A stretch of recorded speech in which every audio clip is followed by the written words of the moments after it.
السلام علیکم ورحمۃ اللہ وبرکاتہ۔ الحمدللہ رب العالمین والصلاة والسلام علی نبینا محمد وعلی آلہ وصحبہ اجمعین۔ میرے بھائیو دوستو، قرآن کریم کے اندر اللہ سبحانہ وتعالی نے 80 مقام سے زیادہ نماز کو قائم کرنے کا حکم دیا ہے۔ قائم کرنے کا مطلب کیا ہے؟ وقت میں پڑھیے، افضل وقت میں، اول وقت میں ادا کیجیے، اور اس کے ارکان، واجبات، مستحبات، شروط کا خیال رکھیے، اور ساتھ ہی ساتھ خشوع اور خضوع کے ساتھ نماز پڑھیے۔ اللہ کے لیے نماز پڑھیے، اور ساتھ ساتھ نبی صلی اللہ علیہ وسلم کے طریقے کے مطابق نماز پڑھیے۔ یہ سب اقامت صلاۃ میں داخل ہے۔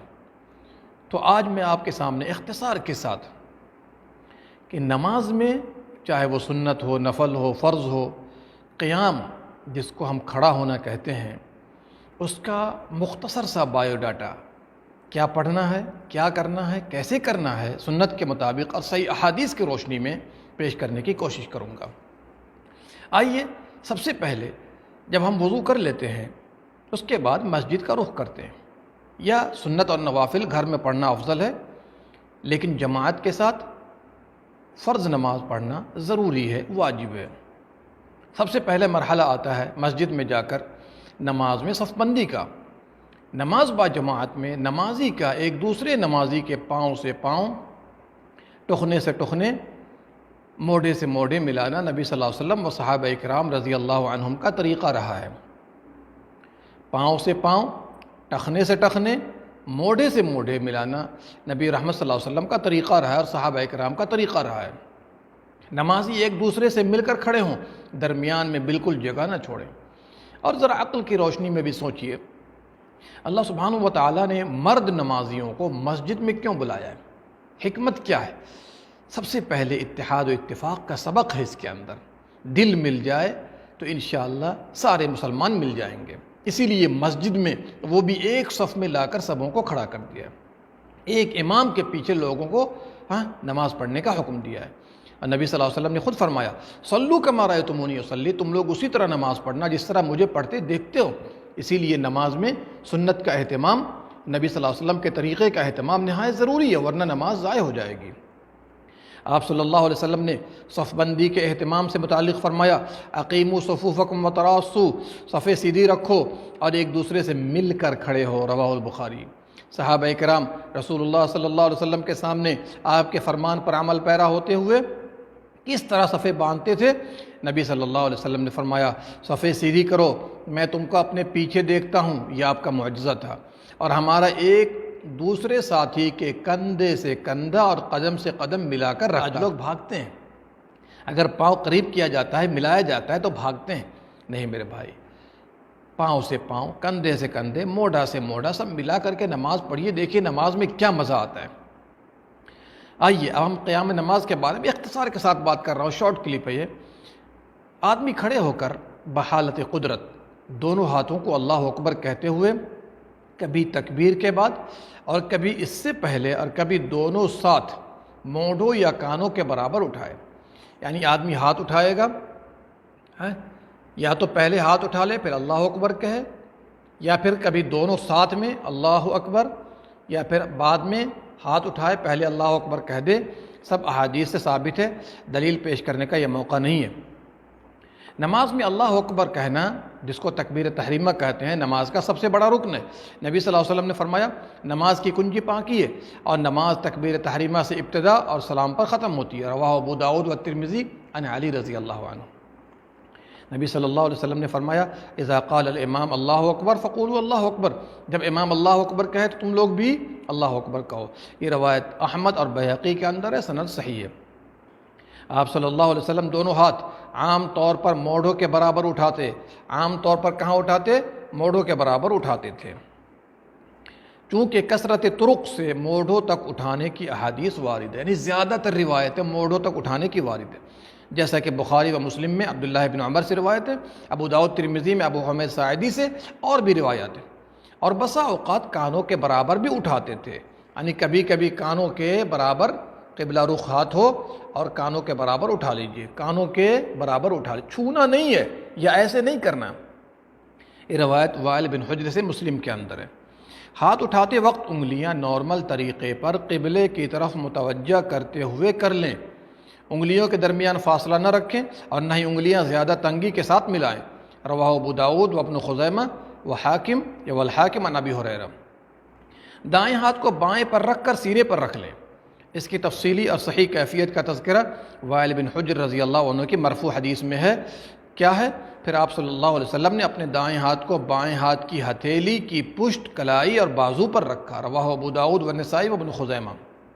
دیکھیے، پہلی بات یہ ہے، دائیں ہاتھ کو بائیں ہاتھ کی ہتھیلی، دیکھ لیجئے، ہتھیلی کی پشت ہو گئی، کلائی اور بازو پر رکھا ہے، دیکھ لیجئے، یہ روایت ابو داؤد کے اندر ہے۔ دیکھیے، تعصب سے بالا تر ہو کر صحیح احادیث کا مطالعہ کریں گے تو اللہ تعالیٰ ہدایت تک پہنچا دے گا۔ صحیح سند کے ساتھ یہ روایت ہے اور محدث ابن حبان نے بھی صحیح کہا ہے۔ آپ صلی اللہ علیہ وسلم بسا اوقات دائیں ہاتھ سے بائیں کو پکڑتے، نسائی، دائیں ہاتھ سے بائیں کو پکڑتے، سمجھ رہے ہیں؟ تو دو طریقہ ہو گیا، ایک تو رکھنے والا طریقہ اور ایک پکڑنے والا طریقہ ہو گیا، ٹھیک ہے نا؟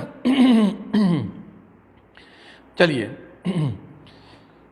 صحیح بخاری کے اندر ہے، باب الاذان میں آپ صلی اللہ علیہ وسلم نے لوگوں کو حکم دیا کہ دائیں ہاتھ بائیں ہاتھ یعنی بازو پر رکھیں، جیسا کہ سہل بن سعد رضی اللہ عنہ سے روایت بخاری کے اندر ہے۔ کیا ہے بخاری میں روایت؟ کان الناس یؤمرون ان یضع الرجل الیمنى على ذراعه الیسری فی الصلاۃ، لوگوں کو رسول اللہ صلی اللہ علیہ وسلم کی طرف سے یہ حکم دیا جاتا تھا کہ نماز میں دایاں ہاتھ بائیں ہاتھ کے بازو پر رکھیں، بازو پر رکھیں۔ عربی کا لفظ ذراع، ذراع کس کو کہتے ہیں؟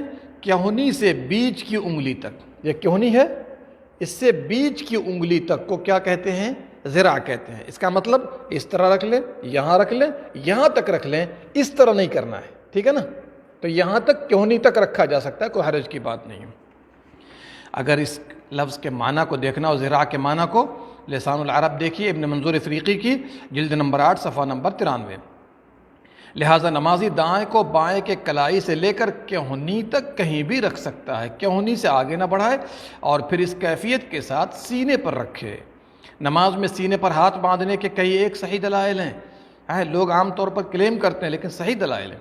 ان میں سے ایک یہ بھی یاد رکھیے، قبیصہ بن حلب اپنے والد سے روایت کرتے ہیں، وہ کہتے ہیں کہ میں نے رسول اللہ صلی اللہ علیہ وسلم کو نماز کے بعد دائیں بائیں پھرتے، یعنی دائیں بائیں، دائیں طرف اب بائیں طرف سلام پھیرتے ہوئے دیکھا، اور نماز میں سینے پر ہاتھ رکھے ہوئے دیکھا، نماز میں سینے پر ہاتھ رکھے ہوئے دیکھا۔ یہ روایت مسند احمد کے اندر ہے۔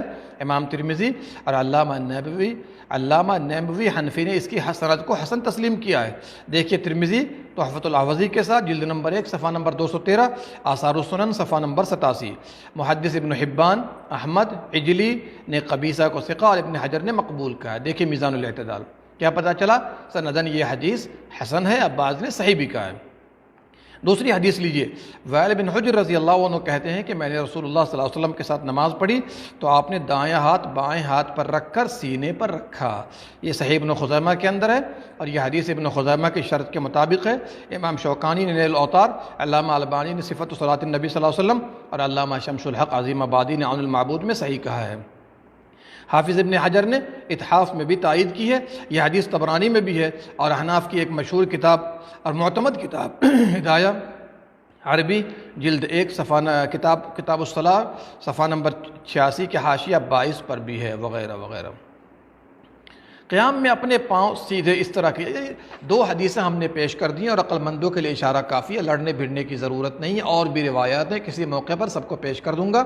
اور ناف کے نیچے رکھنے کی روایت حد درجے ضعیف ہے، اس کا بھی جائزہ انشاءاللہ لوں گا۔ قیام میں اپنے پاؤں سیدھے اس طرح کیجئے کہ پاؤں کی انگلیاں قبلے کی طرف ہوں۔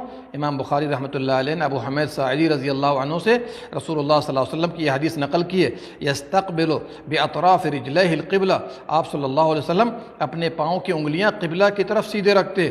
اس میں عورت ہو یا مرد، امام ہو یا مقتدی، سب کے لیے یہی حکم ہے کہ نماز میں پاؤں بالکل سیدھا رہے۔ بحالت قیام نظریں کھلی اور جھکی ہوں اور نظر سجدے کی جگہ ہونی چاہیے۔ نبی صلی اللہ علیہ وسلم کے بارے میں صحابہ نے نقل کیا، کان صلی اللہ علیہ وسلم اذا صلی طأطأ رأسہ ورمى ببصرہ نحو الارض، نبی صلی اللہ علیہ وسلم جب نماز پڑھتے اپنے سر کو تھوڑا سا جھکاتے اور نظریں زمین کی طرف کر لیتے۔ یہ روایت بیہقی اور حاکم کے اندر ہے، حاکم نے اسے صحیح کہا ہے۔ 10 صحابہ کرام سے اس کے شواہد موجود ہیں، دیکھیے ابن عساکر اور ارواء الغلیل علامہ البانی کی حدیث نمبر 354۔ اور بھی دلائل لے لیجئے، جب آپ کعبہ مشرفہ میں داخل ہوئے تو پوری نماز میں نظر سجدے کی جگہ سے نہ ہٹایا یہاں تک کہ کعبہ سے باہر نکل آئے۔ یہ روایت بیہقی اور حاکم کے اندر ہے، حاکم نے صحیح کہا ہے۔ اسی طرح آپ صلی اللہ علیہ وسلم نے انس رضی اللہ عنہ سے فرمایا اپنی نگاہ سجدے کی جگہ پر رکھ، یہ روایت بیہقی کے اندر ہے، شواہد کے سبب قابل اطمینان حدیث ہے۔ بعض لوگ قیام میں نظریں بند کر کے نماز ادا کرتے ہیں اور توجیہ پیش کرتے ہیں کہ اس میں زیادہ خشوع ہے۔ ایسے لوگ اپنے پراگندہ خیال سے توبہ کریں جو کہ سنت مصطفیٰ صلی اللہ علیہ وسلم کے خلاف ہے، جیسا کہ احادیث صحیحہ کی وضاحت ہے۔ اب آئیے نماز میں جب ہم کھڑے ہو گئے، ہاتھوں کو سینے پر رکھ لیا اور 2 طریقہ بتا دیا ہم نے کہ ہاتھوں کو ہاتھوں پر رکھیے یا پکڑیے اور سینے پر رکھ لیجیے، صحیح احادیث کی روشنی میں یہ زیادہ صحیح ہے۔ اب آئیے تو ہم سجدے کی جگہ دیکھتے ہوئے ثنا پڑھیں گے، استعاذہ اور تسمیہ پڑھیں گے۔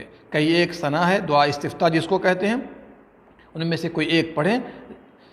ان میں سے ایک ہے اللہم باعد بینی و بین خطایایا کما باعدت بین المشرق والمغرب، اللہم نقنی من خطایایا کما ینقی الثوب الابیض من الدنس، اللہم اغسلنی من خطایایا بالماء والثلج والبرد۔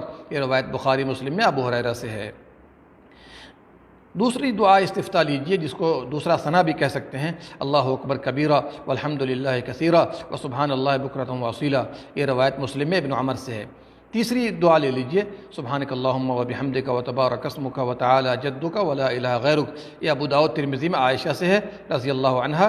علامہ البانی نے اس روایت کو صحیح ابو داؤد حدیث نمبر 775 میں صحیح قرار دیا ہے۔ اور بھی ثنا وارد ہے، دعا استفتاح وارد ہے، کوئی ایک پڑھ لیجئے۔ اور میں کہتا ہوں مختلف اوقات میں مختلف پڑھیے، جیسا کہ نبی صلی اللہ علیہ وسلم نے مختلف حالات میں مختلف دعا استفتاح پڑھی ہے۔ ثنا کے بعد تعوذ پڑھیں، اعوذ باللہ من الشیطان الرجیم، اور اعوذ باللہ کے کئی ایک صیغے وارد ہیں، جو چاہیں ان میں سے ایک پڑھ لیں۔ جیسے اعوذ باللہ من الشیطان الرجیم سورہ نحل آیت نمبر 98۔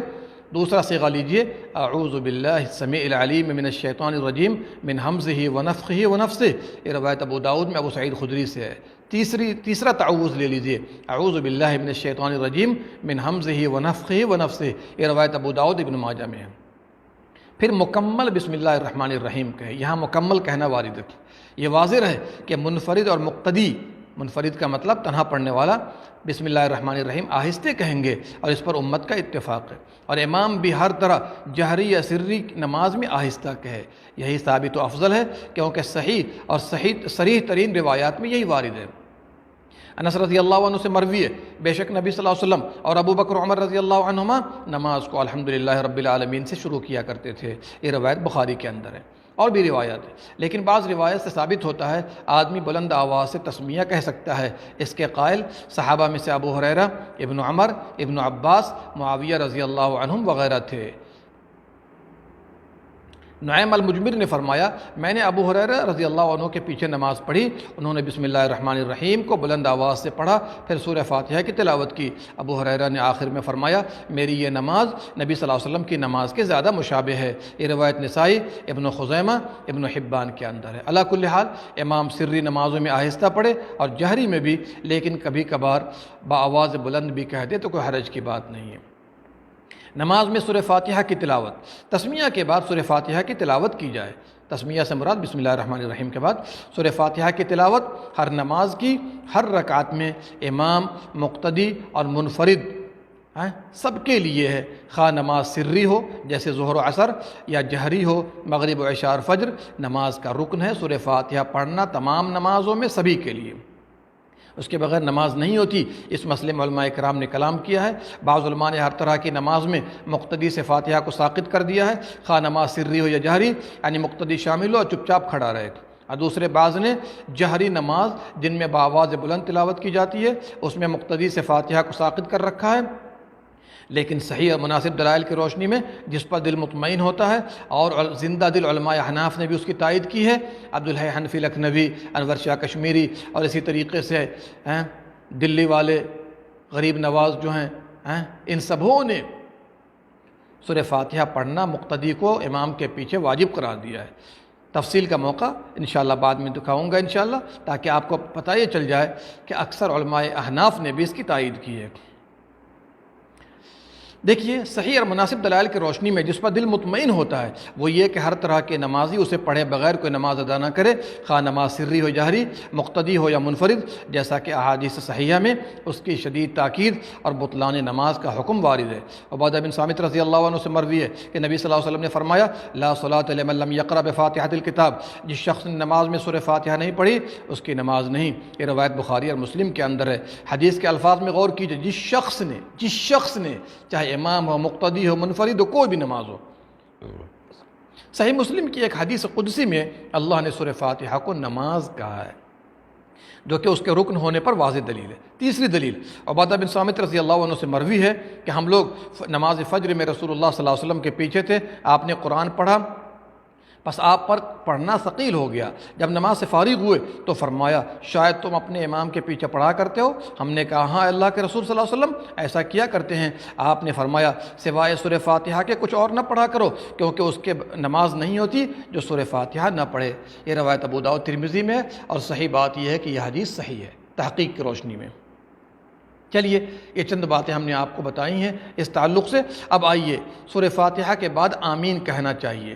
اگر نماز سری ہو تو امام و مقتدی دونوں آہستہ آمین کہیں گے۔ نماز جب جہری ہو، جن میں امام بآواز بلند تلاوت کرتا ہے، اس میں امام کے پیچھے ہو تو جس وقت امام سورہ فاتحہ ختم کرے، امام بآواز بلند آمین کہے تو مقتدی اس کے ساتھ یا فوراً بعد، دونوں طرح کی روایات موجود ہیں، بآواز بلند آمین کہے۔ اگر امام بآواز بلند آمین نہ کہے، جیسا کہ بعض متعصبین کا حال ہے، پھر بھی مقتدی کو چاہیے کہ بآواز بلند آمین کہے، کیونکہ نبی صلی اللہ علیہ وسلم کی اطاعت امام کی اقتداء پر مقدم ہے۔ اس مسئلے میں علماء کرام میں سے بعض نے اختلاف کیا ہے، لیکن صحیح دلائل کی روشنی میں، جو کہ صحیح قوی قول ہے، جس پر صحیح احادیث کی گواہی موجود ہے، نیز احناف علماء کرام میں سے تحقیق پسند اور زندہ دل شخصیتیں اس کا اقرار کیے بغیر نہ رہ سکے، آئیں چند احادیث صحیحہ مبارکہ ملاحظہ فرمائیں تاکہ حق واضح رہے۔ ابو ہریرہ سے روایت ہے کہ رسول اللہ صلی اللہ علیہ وسلم نے فرمایا، جب امام آمین کہے تم لوگ بھی آمین کہو۔ جس کی آمین فرشتوں کی آمین کے مطابق ہوگی تو اس کے گزشتہ گناہ بخش دیے گئے۔ ابن شہاب زہری تابعی نے کہا، رسول اللہ صلی اللہ علیہ وسلم آمین کہا کرتے تھے۔ کیسے پتہ چلا؟ اس لیے کہ بلند آواز سے کہتے تھے۔ یہ روایت بخاری مسلم کے اندر ہے۔ امام آمین کہے تو تم بھی آمین کہو۔ ظاہر سی بات ہے، امام بآواز بلند آمین کہے گا تو مقتدی سن کر کے کہے گا، ہے کہ نہیں؟ اس سے پتہ چلا بلند آواز سے آمین امام بھی کہے گا اور مقتدی بھی کہے گا۔ دوسری روایت لیجئے، وائل بن حجر رضی اللہ عنہ سے مروی ہے، سمعت النبی صلی اللہ علیہ وسلم قرأ غیر المغضوب علیہم ولا الضالین فقال آمین ومد بها صوتہ۔ میں نے نبی صلی اللہ علیہ وسلم سے سنا کہ آپ نے پڑھا غیر المغضوب علیہم ولا الضالین، پھر آپ نے بلند آواز سے آمین کھینچ کر کہی۔ یہ روایت ترمذی کے اندر ہے۔ دیکھ رہے ہیں بلند آواز سے آمین کہنے کی دلیل۔ اور جب نبی صلی اللہ علیہ وسلم کہیں گے تو مقتدی بھی کہیں گے، چونکہ آپ نے فرمایا تم لوگ اسی طرح نماز پڑھنا جس طرح مجھے پڑھتے ہوئے دیکھتے ہو۔ تیسری دلیل، ابو ہریرہ رضی اللہ عنہ بیان کرتے ہیں کہ رسول اللہ صلی اللہ علیہ وسلم نے جب سورہ فاتحہ کی تلاوت سے فارغ ہوتے تو آواز کو بلند کر کے آمین کہتے تھے۔ ابن حبان کے اندر ہے، سنن کبریٰ بہقی میں ہے، مستدرک حاکم کے اندر ہے۔ چوتھی دلیل، آمین بآواز بلند کہنے کے متعلق ایک اور دلیل یاد رکھیے۔ امام ابن جریج بحوالہ عطا تابعی بیان کرتے ہیں، امن ابن الزبیر ومن وراءہ حتی ان للمسجد للجہ۔ عبداللہ بن زبیر رضی اللہ عنہ اور ان کے مقتدی اتنی بلند آواز سے آمین کہا کرتے تھے کہ مسجد گونج اٹھتی تھی۔ رواہ البخاری تعلیقاً، امام عبدالرزاق نے مصنف نے متصل سند سے یوں پیش کیا، عبدالرزاق عن ابن جریج عن عطا۔ پانچویں دلیل لے لیجئے، عطا تابعی نے فرمایا، میں نے 200 صحابہ اکرام کو دیکھا کہ بیت اللہ میں جب امام الضالین کہتا تو سب بلند آواز سے آمین کہتے کہ مسجد گونج اٹھتی تھی۔ یہ روایت بہقی کے اندر ہے، اس کی سند ابن حبان کی شرط پر صحیح ہے۔ اتنے سارے دلائل ہم نے دے دیا ہے کہ لوگ بآواز بلند آمین کہیں، یہ بھی عبادت ہے۔ آہستہ آمین کہنے کی روایت، ناف کے نیچے ہاتھ باندھنے کی روایت، سورہ فاتحہ مقتدی کے نہ پڑھنے کی روایت یا دلائل، یہ سب میں آپ کو کسی موقع پر پیش کر دوں گا۔ میں نے ایک کتاب لکھی ہے اور اس میں 432 صفحات پر مشتمل یہ کتاب ہے، نماز کے سارے مسائل پر محیط ہے، اور مخالفین کے دلائل کو بھی ہم نے پیش کر دیا ہے، وہاں اٹھا لیجئے، اس کا جائزہ دیکھ لیجئے، تاکہ آپ کو پتہ چل جائے کہ مخالفین کے دلائل نہایت کمزور ہے، اور ایک زمانے تک میں خود نہیں کیا کرتا تھا، لیکن اللہ نے ہدایت دی، توفیق دی، تو ہم نے مطالعہ کر کے اس کو کرنا شروع کر دیا ہے۔ اب آئیے آخری پوائنٹ ہے، قیام کے تعلق سے سورہ فاتحہ کے بعد دوسری سورت کی تلاوت بھی کریں گے۔ جب آپ منفرد ہوں تو سورہ فاتحہ کے بعد کسی سورت کی تلاوت کریں، اگر امام ہوں تو مقتدی کا خیال رکھتے ہوئے کسی سورت یا بعض آیات کو پڑھیں، اگر مقتدی ہے اور نماز جہری ہے تو امام کے پیچھے فاتحہ پڑھ کر خاموشی سے امام کی تلاوت سنیں، اور اگر نماز سری ہے تو پہلی 2 رکعتوں میں امام کے پیچھے فاتحہ اور کسی سورت کی تلاوت کریں، اور باقی اخیر کی 2 رکعتوں میں سورہ فاتحہ کی تلاوت پر اکتفا کریں، جیسا کہ بکثرت روایات سے ثابت ہے۔ اللہ ہم سب کو پیارے نبی صلی اللہ علیہ وسلم کے طریقے کے مطابق نماز پڑھنے کی توفیق دے، آمین یا رب العالمین۔